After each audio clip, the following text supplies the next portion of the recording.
one of the things I had to do for like therapy for anxiety was like the checklist of like how much does this affect your life, whatever. That checklist specifically, it was like how much do you avoid it, but then there wasn't one that's like how much is it like still prevalent while you're there and in those social situations, because that was my thing. I was like, I'll still do it, I'll just the whole way there and during and after I'll be feeling the anxiety, I guess. Yeah, no, I get what you mean. I think the issue for me is that, and it's kind of directly related to what you're talking about. When it comes to mental health, we look at it in a very odd way where we only look at the sort of outcomes and we don't think about the internal experience. So the way that we kind of view it is that if your mental illness is severe, very, very severe, then it will have X impact on you, X external impact on you, right? So for example, if I had depression and it was exactly as severe as Luke's depression, the assumption is that Luke and I would be acting in the same way, due to that depression. Or rather, it's maybe more a case of we measure severity based on external outcome. So Luke could be outwardly showing more signs of depression and therefore he would be more depressed than I am. Whereas I'm not showing those external signs, but our internal experience could be absolutely the same.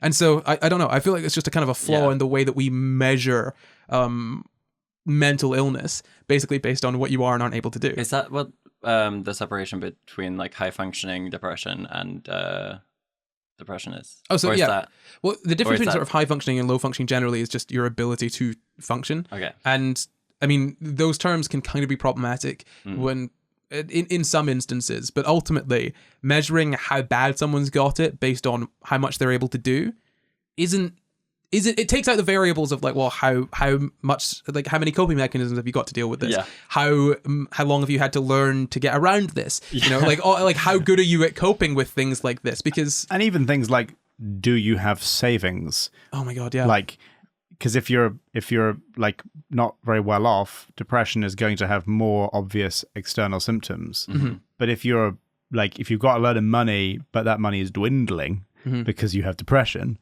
that's going to be treated less severely because it's not impacting on your ability to heat your home or buy food.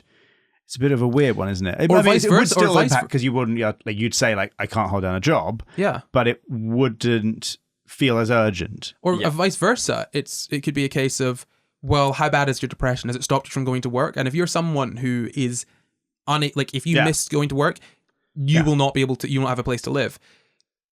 When you're in that kind of situation, you could be incredibly depressed and still manage to get up and go to a job. Yeah. Whereas in that situation that you pointed out, look, where someone could have savings and they're dwindling, oh, I can't hold down a job.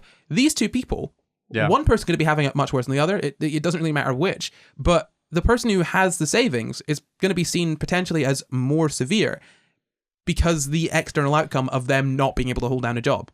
Whereas the other person isn't really in a position of not being able to hold down a job. Because the anxiety and the adrenaline kicks in. Exactly, yeah, exactly. It's so interesting, the sort of little flaws you notice in things like this. I've heard, Rebecca was telling me about this experience when she was like close to, she's an actor, and so, there are patches where it's good and patches where it's not good. And she was telling me about this, like something just kicks in, like as you're about to go broke. Like it's just... it doesn't matter what's going on. It doesn't matter how motivated you are. It's just like a survival instinct throws in. Like I've been lucky in that I started working when I was 15. And so I built up this little pot there that means I don't ever get to the point where I'm like, oh my God, I'm going to die, which I'm in a very fortunate position to be. But yeah, so I heard about this through my wife when she was just like, sometimes there's just a mechanism that is just there. And that won't be the case for everybody. If somebody doesn't have that mechanism kick in, then I'm not saying that that's you're weak or that you're whatever. But, I struggle with motivation sometimes. And she was I was like, where do you get the motivation to do this? And she's like, well, sometimes something just kicks in, man, and you don't have a choice. Well, you've got a view, like there's sometimes a view of it of like, I don't have a choice of whether or not I go into work. I mean, and I've been in that position where I've had like no money. And if I miss going into work or I get fired, I don't know what I'm going to do. So I get it, right? Like you can be horribly depressed. Your life could be terrible. And that's where your coping mechanisms come in, right? That's why that's one of the reasons that people turn to drugs and alcohol and all those other things that help them not just cope, but get through it. Because forcing yourself beyond belief, like using up every ounce of your energy to force yourself to go to a job just so that you can survive and, you know, for another week or month or whatever, like, that takes so much out of you in a way that is so hard to describe, you know? Because you're already like at your limit and then you're pushing through this thing and then the outcome isn't that you're now like rich. It's that you can survive. Oh, great. I'm not drowning now. Congratulations. Yeah, you get to now I still have the depression. Exactly. Congratulations. You get to continue experiencing depression, but worse now. Yeah.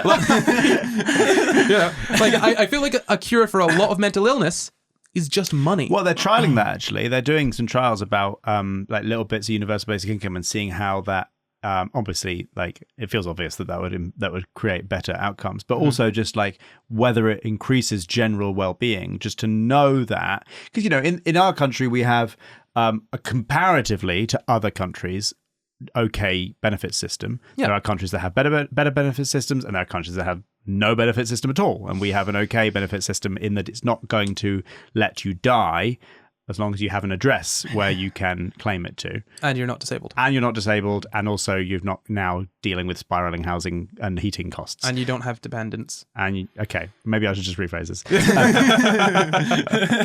and there are countries with no benefit system at all. And so on the sliding scale of benefit systems, ours is not at the bottom, but you still have all these other things like social stigma attached and also having to claim it. You don't have an automatic, you know, don't worry what will happen.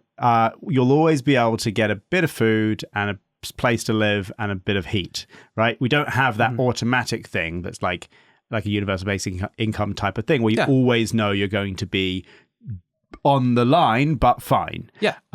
Without having to wait for the Department of Work and Pensions to fix your application or whatever you have. And so that's an unnecessary level of anxiety.